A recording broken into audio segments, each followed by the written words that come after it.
இன்றைக்கி கடவுள் நம்மளுக்கு கொடுத்துருக்க வசனம் 1 நாளாகமம் 11:2. சவுல் இன்னும் ராஜாவாக இருக்கும்போதே நீர் இஸ்ரவேலை நடத்தி கொண்டு வருவீர். என் ஜனமாகிய இஸ்ரவேலை நீர் மேய்த்து என் ஜனமாகிய இஸ்ரவேலின் மேல் தலைவனாய் இருப்பீர் என்று உம்முடைய தேவனாகிய கர்த்தர் உமக்கு சொல்லியும் இருக்கிறார் என்றார்கள்.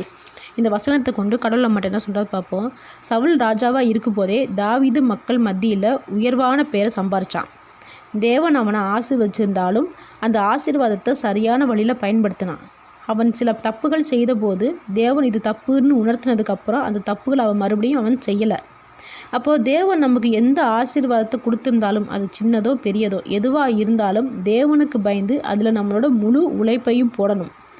ஏன்னா சில பேர் இந்த வேலைக்கு இவ்வளோ உழைச்சா போதும்னு நினைப்பாங்க. தாவீதை தேவன் எடுத்த உடனே ராஜாவை ஆக்கலை. அவன் சவுல்கிட்ட வேலைக்காரனாக தான் இருந்தான். அவன் வேலைக்காரனாக இருக்கும்போது எப்படி வேலையில் உண்மையுள்ளவனாக இருக்கிறான்னு தேவன் பார்த்துட்டு தான் இருந்தார். தேவன் வைக்கிற பரீட்சையில் அவன் தேர்னதுக்கு அப்புறம்தான் அவனை ராஜாவை ஆக்குறாரு.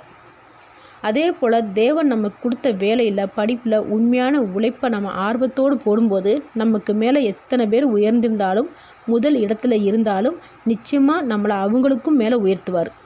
ஆமேன்.